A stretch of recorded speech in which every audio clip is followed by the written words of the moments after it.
제대로 된 성형 지식만을 전달해드리는 유니크 성형외과 이세빈 원장입니다. 무보형물 코성형, 무플란트 등 이물질인 코 보형물을 사용하지 않고 코 수술을 받으려고 하시는 분들이 늘고 있어요. 코성형 부작용의 대부분의 원인이 되는 이물질인 코 보형물을 사용하지 않고 수술하는 것이 바람직하죠. 하지만 아직까지는 코 보형물을 삽입해서 수술하는 경우와 보형물을 삽입하지 않고 수술하는 경우의 비가 상당히 차이가 나죠.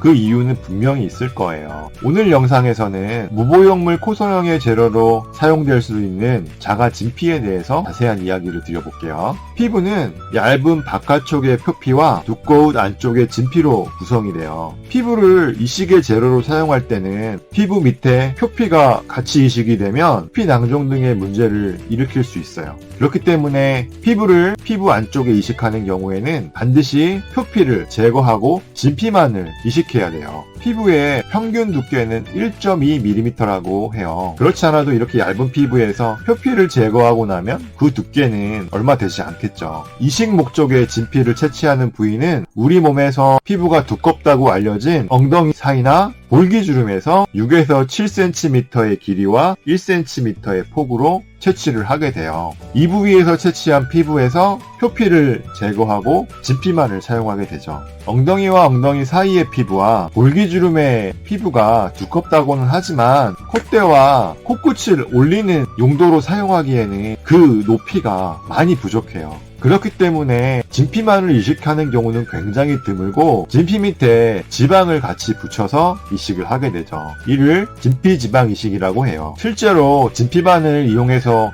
코 수술을 하는 경우는 거의 없고요. 진피지방 이식을 하게 되죠.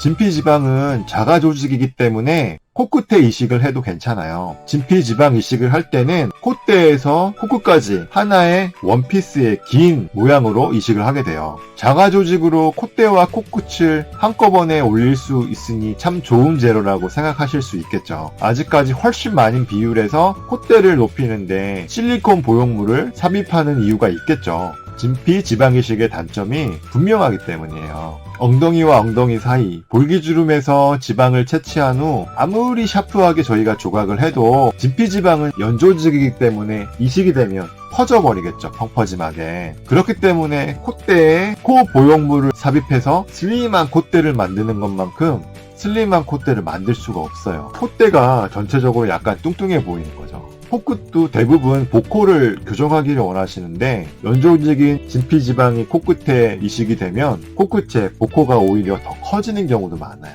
지방 이식을 해보신 분은 알겠지만 지방은 인체에 이식이 되면 흡수가 굉장히 많이 돼요. 진피지방 이식도 지방이 흡수되는 것을 막을 수는 없어요. 지방 조직을 진피에 붙여서 이식하는 경우 흡수율이 20% 내지 25% 정도 낮아진다는 연구 결과가 있어요. 지방이 어느 정도 흡수될지는 예측할 수가 없는 거죠. 그렇다고 흡수될 것을 예상해서 진피 밑에 지방을 많이 붙여서 이식을 하게 되면 코는 더 펑퍼짐하게 돼서 더 뚱뚱해 보일 수 있기 때문에 그러지도 못해요. 진피지방 이식을 사용해서 무보형물 코성형을 했을 때는 코 보형물과 연고를 사용해서 코 수술을 한 경우보다 코가 전반적으로 뚱뚱해 보이고 펑퍼짐해 보여서 미용적으로 이쁘지 않고 또 지방이 흡수되는 양을 예측할 수가 없어서 첫 코성형에 진피지방 이식이 사용되는 경우는 굉장히 적어요.